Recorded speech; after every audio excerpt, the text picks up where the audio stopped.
Shalom, Lifehouse Family, dimanapun saudara berada. Saya berdoa supaya kita semua dalam keadaan baik-baik saja. Sebelum kita mendengarkan firman Tuhan, mari kita bersatu dalam doa.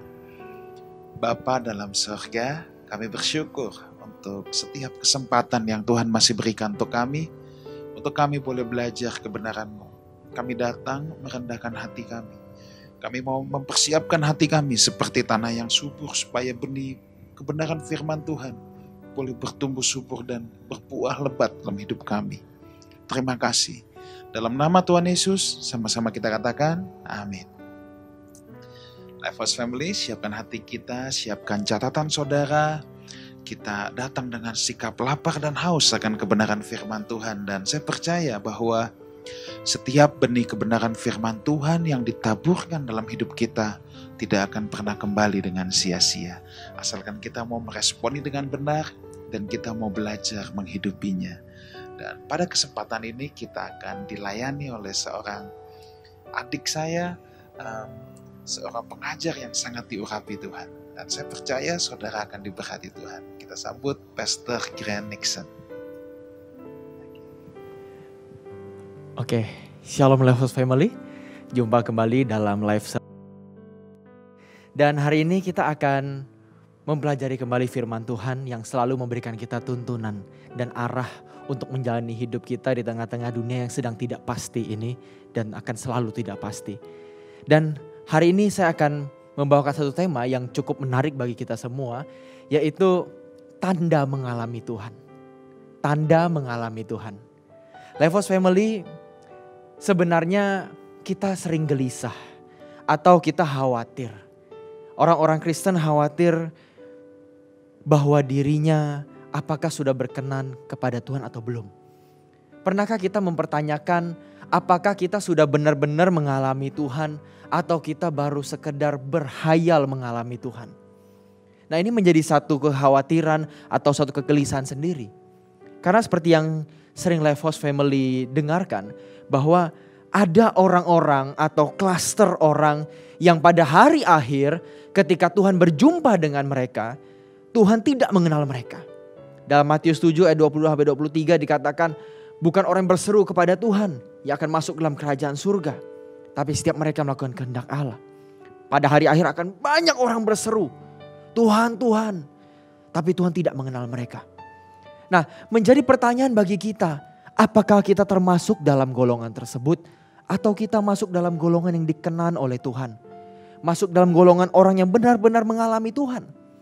Kita pasti gak mau setelah kita bertahun-tahun menjadi orang Kristen, bahkan mungkin puluhan tahun selama hidup kita, pada akhirnya ketika kita bertemu dengan Tuhan, Tuhan gak kenal kita.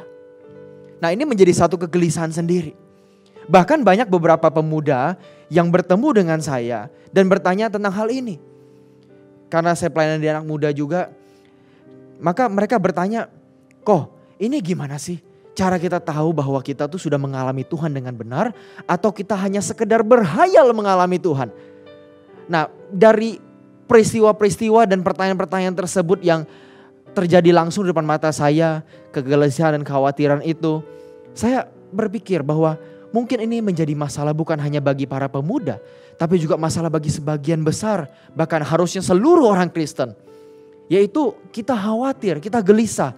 Apakah benar saya udah ngalamin Tuhan belum? Atau sekarang hanya sekedar pergi ke gereja, sekedar menjadi orang yang beragama Kristen. Gimana sih cara bedainnya? Nah, pada hari ini kita akan belajar tentang hal tersebut, saudara sekalian. Kita akan belajar bagaimana tanda-tanda orang yang mengalami Tuhan. Dan saya berdoa, saya berharap saudara sekalian bisa langsung menembakkan tanda-tanda tersebut ke diri kita. Dan kita lihat apakah kita masuk dalam tanda-tanda tersebut.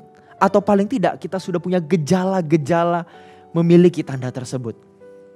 Memang kita dalam proses, kita dalam pertumbuhan. Tapi pertumbuhan pasti punya gejala. Kita gak bisa memastikan bagaimana tingkat rohani. Kita gak bisa mengukur secara eksak. Seperti matematika atau pelajaran lain yang bisa dihitung menggunakan rumus. Memang rohani itu bukan suatu yang konkret. Yang dalam arti bisa dihitung, diangkakan gitu ya. Namun kerohanian itu bisa dirasakan. Bisa dialami. Punya gejala. Memang sebagian orang menyederhanakan mengalami Tuhan itu dengan peristiwa-peristiwa fenomenal atau pengalaman-pengalaman yang supranatural. Seperti misalnya kalau pergi ke gereja atau pergi ke satu KKR atau kebaktian. Ketika mereka dilawat Tuhan, mereka mengalami Tuhan. Maka kalau ditanya lebih dalam, gimana caranya kamu tahu dilawat Tuhan? Gimana caranya kamu mengalami Tuhan? Ya, mereka akan bilang bahwa aku merasakan bahwa hatiku nyaman. Mungkin agak merinding-merinding gitu ya. Nah ini memang perasaan yang mungkin bisa menunjukkan. Tapi nggak selalu. Karena ketika kita ke kuburan pun, ke tempat yang dingin pun bisa merinding. Jadi nggak bisa jadi ukuran yang biblical, yang alkitabiah. Yang Tuhan katakan itu menjadi tanda kita mengalami Dia. Nah pada hari ini saya akan membagikan 3 tanda. 3 tanda bagaimana kita mengalami Tuhan. Bagaimana kita sudah mengalami Tuhan atau belum.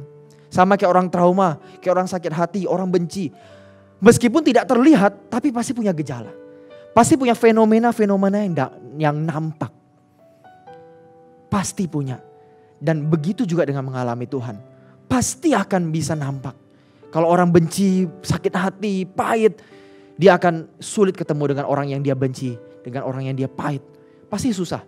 Ketika ketemu pun omongannya terbatas. Nah kalau orang yang begitu bisa dialami, bisa dilihat. Maka ketika kita mengalami Tuhan pun harusnya kita bisa dilihat gejalanya bagaimana. Dan itu nampak dari apa yang terjadi dalam hidup kita. Mari Lifehouse Family, saya ajak kita untuk belajar 3 tanda. Bagaimana kita sudah mengalami Tuhan. Apakah sudah atau belum? Tanda yang pertama Lifehouse Family. Orang yang mengalami Tuhan pasti mengalami pertumbuhan karakter. Tanda pertama dari orang yang mengalami Tuhan adalah mengalami pertumbuhan karakter. Mari kita buka 1 Korintus pasal 3 ayat 6. 1 Korintus pasal 3 ayat 6. Di sini Paulus mengatakan, aku menanam, Apolos menyiram, tetapi Allah yang memberi pertumbuhan. Lifehouse Family dalam bagian ini kalau Lifehouse Family membaca saudaraku sekalian dengan teliti melihat urutan ayat Alkitab dan cerita yang dibawakan oleh Paulus. Maka saudara akan melihat bahwa di sini sebenarnya ada masalah dalam jemaat Korintus. Yaitu jemaat Korintus sedang terpecah dalam berbagai partai gitu ya. Dalam beberapa bagian ada blok-blok tertentu. Ada yang bilang dia blok Paulus, ada yang bilang dia blok Apolos, ada yang bilang dia bloknya Petrus gitu ya. Ada banyak perbedaan. Dan mereka merasa bahwa masing-masing yang mereka bela, blok atau denominasi yang mereka bela itu adalah yang paling benar gitu ya. Nah di sini Paulus sebagai seseorang yang menanam gereja di Korintus berkata bahwa masing-masing orang yang menanam, yang bekerja, yang melayani Tuhan di jemaat tersebut hanya berfungsi sebagai orang yang menanam atau menyiram. Tetapi yang memberi pertumbuhan adalah Tuhan. Tidak peduli mereka berasal dari golongan atau denominasi apa. Tetap Tuhan atau Allah lah yang memberi pertumbuhan bagi setiap umat. Pertumbuhan di sini tentu konteksnya adalah pertumbuhan karakter dan iman dalam Yesus Kristus. Sebenarnya ayat ini menyiratkan Lifehouse Family. Bahwa seseorang yang bertumbuh dalam Tuhan itu pasti punya pertumbuhan atau perubahan karakter. Itu udah pasti. Itu udah pasti. Manusia hanya bisa menyiram, memberikan kita kekuatan rohani, meneguhkan kita. Tapi yang bisa menumbuhkan kita hanya Tuhan. Yang bisa membuat kita sampai benar-benar tahu di mana spot kita lemah. Di mana kita jatuh dan kita mau benar-benar bertobat dari situ. Itu adalah kuasa Roh Kudus. Di situ ada anugerah. Ada kasih karunia kekuatan dari Roh Kudus untuk membuat kita insaf dan sadar akan kesalahan tersebut. Sehingga kita mau berubah. Dalam hal ini ada 2 sisi. Ada 2 golongan, 2 kelompok yang saling bersinergi. Yaitu kita dan Allah. Kita dan Roh Kudus. Di mana Roh Kudus memberikan stimulus untuk kita berubah. Ayo berubah. Kamu punya kesalahan di sini. Kamu punya kelemahan di sini. Ayo aku semangati kamu berubah. Aku topang kamu. Aku pimpin kamu sampai berubah. Di sisi lain kita mengikuti. Roh Kudus mengulurkan tangan, kita menggapai tangannya. Jadi kalau orang bertumbuh, kalau orang mengalami Tuhan, dia pasti mengalami pertumbuhan rohani. Pasti. Yang ditandai dengan pertumbuhan karakter. Nah jadi dalam hal ini kita bisa melihat, saudara sekalian. Kalau kita memang benar-benar mengalami Tuhan, kita bukan hanya berhayal mengalami Tuhan. Maka pasti ada perubahan karakter dalam hidup kita. Pasti ada perubahan. Pasti, tidak mungkin tidak. Kalau kita melihat 3-4 tahun ke belakang sebelum kita hari ini lebih mengenal Tuhan. Apakah 3-4 tahun yang lalu itu berbeda dengan kita yang hari ini? Saya setuju bahwa kita semua butuh waktu. Tapi ketika kita berproses pasti ada sedikit kemajuan. Atau sedikit kemunduran. Karena pertumbuhan rohani itu gak bisa stuck Bapak Ibu Saudara sekalian. Gak bisa stuck. Pertumbuhan rohani atau pertumbuhan karakter pilihan hanya 2. Yaitu maju atau mundur. Pertumbuhan rohani itu gak bisa stuck. Pilihan cuma 2. Maju atau mundur. Bertumbuh atau mati. Kalau kita semakin hari semakin ke gereja. Semakin serius ketemu Tuhan. Semakin pakai waktu untuk berdoa mencari Tuhan. Pasti ada perubahan. Gak mungkin gak. Meskipun itu sedikit. Tapi pasti ada. Nah jika kita punya perubahan itu. Dan kita sendiri mengalami itu. Dan bahkan diteguhkan oleh kesaksian orang-orang di sekitar kita. Mungkin pasangan kita, mungkin anak kita, mungkin saudara kita. Atau bahkan mungkin pembantu dan bawahan kita. Ketika mereka merasa bahwa kita berubah. Maka sebenarnya kita mengalami Tuhan. Kita sedang mengalami Tuhan. Yang mungkin memang tidak spektakuler. Gak kelihatan kayak orang lain yang punya fenomena yang luar biasa. Seperti bisa mungkin mengalami hal-hal yang supranatural gitu ya. Yang kadang-kadang gak terpikirkan oleh pikiran kita. Kelihatannya kita flat-flat aja, kita biasa-biasa aja. Tapi ketika kita berubah, disitulah. Itu tanda pertama bahwa kita bisa mengalami Tuhan. Bahwa kita mengalami Tuhan, di situ tanda pertamanya. Jadi jangan mematokkan dari satu peristiwa yang sekali-sekali. Pertumbuhan rohani itu bukan sesuatu yang sekali-sekali. Banyak orang lebih tertarik dengan yang sekali-sekali. Padahal pertumbuhan rohani atau pengalaman dengan Tuhan adalah peristiwa sehari-hari. Sehari-hari, bukan sekali-sekali. Kalau KKR, kebaktian kesembuhan atau apapun itu yang membuat kita kadang-kadang takjub dengan kuasa Tuhan. Itu sekali-sekali. Dan saya tidak katakan itu salah. Jangan salah tangkap ya. Ini bukan mengejudge atau menjatuhkan salah satu ibadah atau bentuk ibadah yang lain. Bukan. Tapi itu bukan yang ideal. Itu hanya stimulus. Pertumbuhan rohani yang Tuhan inginkan, pengalaman dengan Tuhan yang Tuhan kehendaki adalah yang sehari-hari. Dan kalau kita berubah hari demi hari, semakin berkenan, semakin benar. Disitulah sebenarnya kita mengalami Tuhan. Meskipun tidak terlihat luar biasa dan fantastis. Pasti diubahkan terus. Yang menjadi gawat atau khawatir adalah ketika karakter kita hari demi hari semakin sering ke gereja, sama seringnya nonton video khotbah, sama seringnya berdoa. Bahkan mungkin gara-gara pandemi ini kita makin serius untuk cari hal yang rohani. Tetapi karakter kita gak berubah. Perlakuan kita sama orang yang lebih lemah masih sama. Perlakuan kita sama orang-orang yang terpinggirkan masih sama. Perlakuan kita terhadap keluarga masih sama. Cueknya kita masih sama. Gak perhatiannya kita masih sama. Itu berarti ada yang salah dengan perjalanan rohani kita. Yuk mari kita cek spiritual journey kita. Kita cek perjalanan rohani kita. Petualangan rohani kita. Kita sudah lama jadi orang Kristen. Mungkin sebagian di antara kita, bahkan sebagian besar dari kecil menjadi orang Kristen. Tetapi saya mau mengajak kita. Mengalami Tuhan adalah mengalami perubahan karakter. Orang yang mengalami Tuhan, sungguh-sungguh bertumbuh dalam Tuhan, adalah orang yang bertumbuh dalam hal karakter. Apa yang dulu buruk, apa yang dulu tidak berkenan, apa yang dulu tidak pantas, sekarang berubah. Mari kita cek. Mari kita siapkan checklist kita. Apa saja karakter-karakter kita yang masih buruk. Bahkan beberapa tahun lalu itu sudah ada kita dan sadari itu. Mari kita lihat dan kita checklist yang mana yang sudah berubah, yang mana yang belum. Mungkin kita nggak checklist secara secara fisik ya, kita nggak siapin kertas, tapi coba di hati kita. Apakah sudah ada perubahan-perubahan? Karena semakin tinggi usia rohani, seharusnya semakin tinggi karakter rohani kita. Sama kayak orang yang bertumbuh secara fisik. Semakin dia besar harusnya secara mental dia pun semakin besar, semakin dewasa. Bukannya badan makin besar tapi mentalnya masih begitu-gitu aja. Itu berarti ada abnormalitas. Ada yang tidak normal, ada yang salah. Maka dengan usia rohani kita hari ini, mari kita cek. Apakah sudah ada perubahan dalam diri kita ketika kita berjalan bersama Tuhan sejauh ini. Itu tanda pertama Lifehouse Family. Yaitu orang yang mengalami Tuhan pasti mengalami pertumbuhan karakter. Tanda kedua dari orang yang mengalami Tuhan adalah orang yang mengalami Tuhan peka terhadap penderitaan sesama. Orang yang mengalami Tuhan pasti peka terhadap penderitaan sesama. Kita buka Matius pasal 25 ayat 37 sampai 40. Matius pasal 25 ayat 37 sampai 40. Begini firman Tuhan. Maka kata orang-orang benar itu akan menjawab dia, katanya, Tuhan, bila manakah kami melihat engkau lapar dan kami memberi engkau makan, atau haus dan kami memberi engkau minum? Bila manakah kami melihat engkau sebagai orang asing dan kami memberi engkau tumpangan, atau telanjang dan kami memberi engkau pakaian?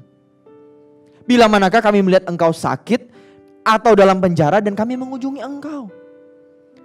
Dan raja itu akan menjawab mereka, aku berkata kepadamu, perhatikan baik-baik, sesungguhnya segala sesuatu yang kamu lakukan untuk salah seorang dari saudaraku yang paling hina ini, kamu telah melakukannya untuk aku.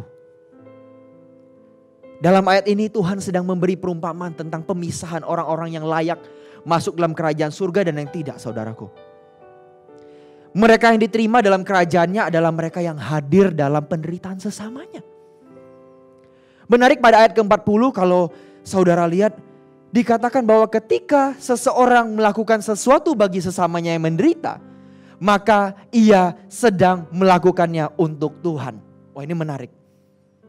Ternyata hal ini dapat menunjuk atau menjadi petunjuk bagi kita, bahwa ketika kita rela bersekutu dengan penderitaan sesama kita rela membagi roti kita rela membagi anggur kita rela membagi hidup kita bagi orang yang menderita atau orang di sekitar kita yang tidak seberuntung kita, maka sebenarnya itu adalah tanda kita mengalami Tuhan.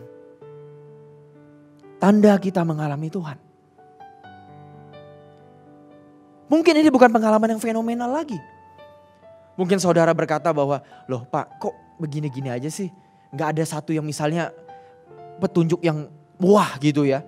Yang hebat, yang luar biasa, yang bikin kita berdecak kagum. Yang bikin kita bisa bilang, luar biasa. Ternyata tidak, saudaraku. Kadang-kadang yang luar biasa cenderung bisa bikin kita hanya terjebak pada yang sekali-sekali.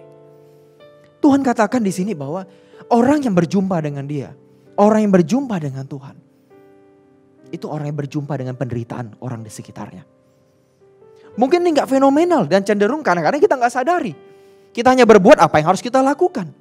Kita merasa bahwa itu hal yang biasa. Kita mesti bantu orang. Kita mesti bantu orang lain. Lihat orang susah kita mesti bantu. Tapi sadari saudaraku, bahwa ketika kita melihat penderitaan sesama kita, dalam perspektif kita diubah oleh Tuhan. Bukan hanya memberikan sisa dari roti kita, bukan hanya memberikan sisa dari anggur kita, bukan hanya memberikan sisa dari keberuntungan kita. Melainkan kita memberi hidup kita dengan tulus bagi orang lain. Dalam terang Kristus, dalam terang pikiran dan paradigma yang sudah diubah, bahwa hidupku bukannya milikku lagi, tapi milik Tuhan. Dan ketika hidupku milik Tuhan, maka hidupku ini milik sesama juga. Maka aku rela bersekutu dengan penderitaan sesamaku. Enggak ada lagi pemikiran ini nyusahin, ini jadi beban, ini jadi benalu. Males. Ketika pemikiran-pemikiran itu telah tiada dan bikin kita makin passion, punya belas kasih, punya rasa tolong menolong yang tulus. Bahkan bukan hanya tolong menolong sekali-sekali, tapi kita mau bersekutu dengan penderitaan orang lain. Disitulah sebenarnya kita mengalami Tuhan. Dan Tuhan sendiri yang bilang dalam Alkitab yang sudah kita baca tadi. Raja itu atau Tuhan suatu hari akan menilai kita mengalami dia atau tidak? Dari persekutuan kita dengan orang-orang yang menderita. Orang-orang yang disebutnya hina. Yang gak pantas dapat posisi seperti itu. Yang gak punya posisi yang beruntung di tengah-tengah masyarakat. Ternyata ketika kita punya empati, bahkan kita punya hati seperti Tuhan bagi mereka. Kita rela bersekutu dengan penderitaan mereka. Maka di situ kita menjumpai Tuhan. Di situ kita menjumpai Tuhan. Dan kita mengalami Tuhan. Wow, ini suatu hal yang luar biasa. Suatu hal yang wow bagi saya. Karena apa? Karena Tuhan tidak terbatas lagi dengan tembok gereja. Tidak terbatas lagi dengan tembok rohani. Tuhan bisa ditemui dimanapun. Dan Tuhan bisa dialami dimanapun. Tuhan bisa dialami di kolong jembatan. Tuhan bisa dialami di rumah yatim piatu. Tuhan bisa dialami di gubuk-gubuk reot yang tidak disentuh oleh orang. Bahkan Tuhan bisa ditemui di sekitar rumah atau kantor kita. Dan kita bisa mengalami dia. Kita bisa mengalami dia secara langsung. Tidak terbatas lagi di tembok gereja. Tidak terbatas lagi dengan memberi persembahan pada gereja. Menyembah di gereja. Memberikan waktu kita secara konsentrasi 2 jam di gereja. Jangan salah tangkap Bapak Ibu Saudara sekalian. Menyembah, memberi persembahan dan pergi ke gereja itu adalah satu hal yang menjadi titik awal kita bisa mengalami Tuhan. Karena tanpa perubahan pikiran yang kita alami di gereja, tanpa pengenalan firman yang kita alami di gereja, kita gak bisa berjumpa dengan Tuhan dalam kehidupan kita sehari-hari. Atau kita tidak bisa berjumpa dengan penuh di kehidupan kita sehari-hari. Tapi dengan kita pergi ke gereja kita bisa mengalami Tuhan. Kita bisa memaknai setiap peristiwa hidup, setiap orang yang kita jumpai, bahkan orang-orang lemah yang kita jumpai. Namun itu bukan segalanya. Tuhan itu ada di jalan, Tuhan itu ada di kolong jembatan, Tuhan itu ada di rumah yatim piatu. Bahkan Tuhan ada di sekitar rumah dan kantor kita. Dalam wujud security, dalam wujud cleaning service, dalam wujud saudara kita yang sedang sulit membayar uang sekolah anaknya. Dalam wujud orang lain yang Tuhan tempel ke kita. Yang sebenarnya kita dulu gak dekat-dekat amat sama dia. Tapi sekarang Tuhan tempel. Nah disitulah kita menjumpai Tuhan dan mengalami Tuhan. Kalau orang benar-benar mengalami Tuhan, dia punya kerelaan bersekutu dengan orang-orang yang semacam itu. Orang-orang yang semacam itu bukan dianggap sebagai beban. Gak dianggap sebagai benalu. Gak dianggap sebagai ini orang suka nyari untung ya. Suka nyedot ya. Memang terkadang ada orang yang begitu. Dan kita harus akui banyak. Kita akui banyak yang mentalitasnya rusak. Yang mau jadi benalu, yang mau jadi beban bagi orang lain. Dan dia enak-enakan aja menadahkan tangannya minta. Tapi Levos Family, meskipun mereka begitu, ada satu hal yang harus kita pahami bahwa mereka bisa begitu. Itu pun bukan satu hal yang harus langsung kita buang. Mereka tetap manusia yang punya jiwa. Mereka punya roh dari Allah. Yang Allah katakan mereka adalah gambar dan rupa Allah. Mungkin cara kita akan berbeda ketika kita menangani mereka. Tapi tetap ini bicara soal sikap hati. Apakah kita punya belas kasihan terhadap mereka? Pertama belas kasihan terhadap mentalitasnya. Baru terhadap kondisinya. Jangan sampai ketika kita melihat orang yang punya ya dalam tanda kutip negatif ya. Dia punya rekam jejak yang buruk. Malas berpangku tangan. Tapi akhirnya kita memusuhi mereka. Kita lupa bahwa mereka pun adalah gambar dan rupa Allah. Nah mari Levos Family, kita bersekutu dengan penderitaan mereka. Meskipun caranya berbeda-beda. Enggak semua orang bisa kita treat dengan cara yang sama. Namun sikap hati yang melihat jiwa-jiwa sebagai jiwa yang penting dan berharga di mata Tuhan. Itulah yang menjadi bukti kita mengalami Tuhan atau tidak. Itu menjadi bukti. Itu konkret. Konkret dan bisa diukur, bisa dilihat. Bahkan kita bisa melihat hati kita sendiri dengan jujur. Karena kita pasti mengalami semua itu. Dan kita sudah melewatinya. Kita bisa melihat di situ. Jadilah seperti Bunda Teresa. Kita semua pasti mengenal Bunda Teresa. dalam sejarah hidupnya dia punya kesempatan untuk menikmati biara yang nyaman. Menikmati kehidupan yang luar biasa. Pantas dan layak sebagai seorang hamba Tuhan. Tapi apa yang dilakukan oleh Ibu Teresa? Ibu Teresa melakukan hal yang sangat berbeda. Meskipun dia adalah seorang hamba Tuhan yang lekat dengan ikon bahwa dia harus diperlakukan dengan baik. Dia melayani Tuhan di gereja. Dia melayani Tuhan di tempat-tempat yang disebut kudus dan suci. Tapi Bunda Teresa keluar dari biaranya. Bunda Teresa tidak hanya berlayani Tuhan di biaranya. Tidak hanya tinggal di biaranya. Dia keluar. Dia menjumpai Tuhan di tepi-tepi jalan di India. Dia menjumpai Yesus di wajah-wajah anak yang sedang mengalami sakit dan kelaparan. Dia menjumpai Tuhan di segala tempat dan dia mengalaminya. Sudahkah kita mengalami Tuhan? Bisa diukur dari hal tersebut. Apakah kita sudah menjumpai Tuhan dan mengalami Tuhan lewat manusia-manusia dan sesama-sesama kita yang membutuhkan. Itu akan menjadi satu indikator, satu gejala yang nyata bahwa kita mengalami Tuhan. Jangan sampai kita mengatakan kita mengalami Tuhan, kita mengatakan kita sudah bersekutu dengan Tuhan. Kita sudah punya pengalaman fenomenal, kita merinding-merinding kalau kita berdoa. Malam-malam kita dalam ketika kita doa ke Tuhan. Kita punya waktu yang banyak ke Tuhan. Kita bisa berjam-jam mengurung diri. Tapi ketika ketemu dengan penderitaan orang lain. Berjumpa dengan kesulitan orang lain. Berjumpa dengan Yesus kecil di tepi-tepi jalan. Di kolong-kolong jembatan atau dimanapun. Kita tidak punya hati seperti Yesus. Itu menandakan kita tidak bersekutu. Kita tidak mengalami dia dengan benar. Kita hanya merasa atau berhayal mengalami dia. Ini satu hal yang harus benar-benar kita teliti saudara sekalian. Saya pun berjuang, saya pun belajar. Sebab tidak mudah bagi kita untuk punya hati yang peduli dan perhatian. Di tengah-tengah situasi perkotaan yang begitu tinggi mobilitasnya. Di tengah-tengah budaya yang begitu individualis, gak gampang. Kita cenderung berpikir bahwa ya semua orang punya nasibnya lah, ya udah. Saya juga punya nasib saya sendiri. Saya bantu aja sebisa saya. Mari saudaraku sekalian.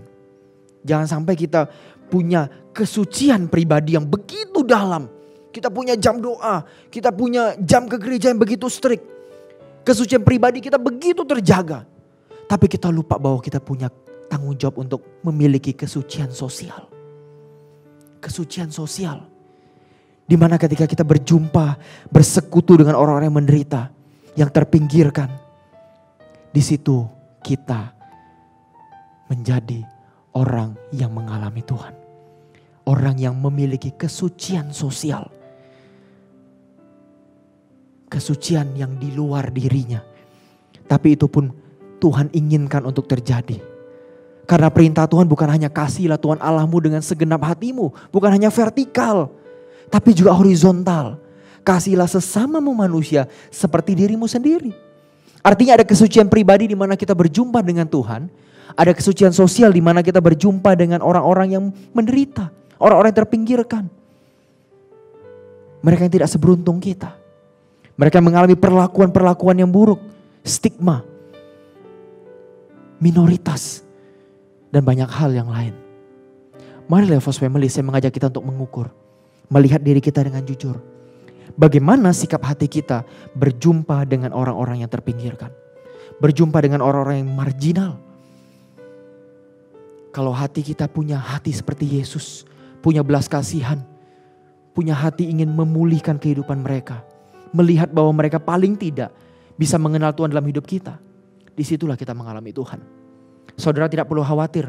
Meskipun saudara tidak punya peristiwa fenomenal ketika perjalanan Kristen saudara sudah puluhan tahun gak ada pengalaman fenomenal. Gak perlu khawatir. Firman Tuhan katakan orang yang bersekutu dengan yang hina. Dengan orang-orang yang menderita adalah orang-orang yang mengalami Tuhan. Tidak perlu khawatir Tuhan tidak mengenal saudara. Tuhan akan mengenal orang-orang yang bersekutu dengan orang yang menderita. Itu tanda yang kedua. Tanda yang terakhir yang bisa saya bagikan bagi kita adalah orang yang mengalami Tuhan adalah orang yang mampu memandang Tuhan lebih berharga dari segala yang dimilikinya. Orang yang mengalami Tuhan adalah orang yang mampu memandang Tuhan lebih berharga dari segala yang dimilikinya. Mari kita buka Filipi ayat Maksud saya pasal 3 ayat 7 sampai 8. Filipi pasal 3 ayat 7 sampai 8. Tetapi apa yang dahulu merupakan keuntungan bagiku, sekarang kuanggap rugi karena Kristus. Malahan segala sesuatu kuanggap rugi karena pengenalanku akan Kristus Yesus Tuhanku lebih mulia daripada semuanya. Oleh karena dialah aku telah melepaskan semuanya itu dan menganggapnya sampah supaya aku memperoleh Kristus. Lifehouse Family, orang yang mengalami Tuhan pasti akan merasakan betapa mulia, betapa dahsyat, betapa berharganya Tuhan. Dan ketika orang mengalami perjumpaan yang luar biasa dengan Tuhan ini, baik itu dari persekutuan gereja, dari persekutuan dengan orang-orang yang terpinggirkan, ataupun dari berbagai peristiwa-peristiwa yang ia alami, jam-jam doanya di mana dia menjaga hidupnya dengan benar, jauh dari dosa. Ketika dia bisa mengalami Tuhan lewat seluruh hal yang terjadi di hidupnya, bahkan dia merasakan sendiri bahwa Tuhan itu bukan hanya fantasi, tapi benar-benar kenyataan yang bisa dia alami dan bisa berkomunikasi dengannya. Maka seharusnya Tuhan menjadi lebih nikmat dari segala sesuatu. Kita pasti pernah makan sesuatu yang makanan yang mungkin grade C ya. Waktu kita mungkin sebelum berhasil hari ini atau sebelum kita menjadi orang hari ini, kita pasti pernah makan makanan yang kualitasnya di bawah. Nah, ketika kita makan kualitas yang atas, maka cenderung selera kita akan berubah. Misalnya kalau makan pizza mereknya C, ini kurang enak. Tiba-tiba kita punya kesempatan makan pizza A. Nah, pizza A ini enak dan luar biasa. Waduh, rasanya mantep, teksturnya oke. Sehingga akhirnya kita merasa bahwa pizza yang A ini, oh ini lebih enak. Nah, ketika kita merasa ini lebih enak dan lebih nikmat, lebih berharga dibanding yang C, pasti manusia akan dengan otomatis selalu akan memilih yang A ketimbang yang C. Karena yang A lebih nikmat. Lifehouse Family, yang mana yang lebih nikmat di hidup kita? Harta benda, segala sesuatu yang kita miliki, kebanggaan, pride, status, apapun itu, harga diri. Apakah semua ini lebih nikmat daripada Tuhan? Atau Tuhan lebih nikmat dibanding semuanya? Yang mana yang lebih berharga buat kita? Yang lebih berharga akan menunjukkan apakah kita mengalami Tuhan atau belum. Kalau Tuhan lebih nikmat, lebih enak di hati kita rela meninggalkan segala sesuatu demi Tuhan, maka benar kita mengalami Tuhan. Tapi kalau kita lebih merasa bahwa yang kita miliki, yang kita punyai hari ini dalam diri kita maupun yang di luar diri kita, yang materi maupun yang non material, itu lebih berharga daripada nilai-nilai kerajaan surga, maka disitulah sebenarnya kita mungkin belum mengalami Tuhan. Nah, mungkin saudara bertanya, bagaimana itu Pak? Bagaimana kita bisa tahu? Coba kita lihat saudaraku sekalian. Tuhan menjadi nikmat itu maksudnya ketika kita bisa melakukan nilai-nilai kerajaan surga. Ketimbang kita memiliki atau bisa merasakan segala sesuatu yang nyaman di dunia ini. Ini bisa kelihatan kalau dua ini berbenturan. Ketika nilai-nilai kerajaan surga dan harta benda, kepemilikan, status, emosi, harga diri kita bertabrakan. Ini lagi berhadapan nih. Nah, yang mana yang lebih berharga itu kelihatan yang mana kita pilih. Misalnya, ketika orang sedang mengalami masa pandemi ini ya. Kita tahu bahwa nilai-nilai kerajaan surga, nilai-nilai ketuhanan yang benar adalah ketika kita membela orang yang bekerja pada kita. Dan kita mungkin meskipun untungnya tidak sebanyak biasa, kita potong untung kita demi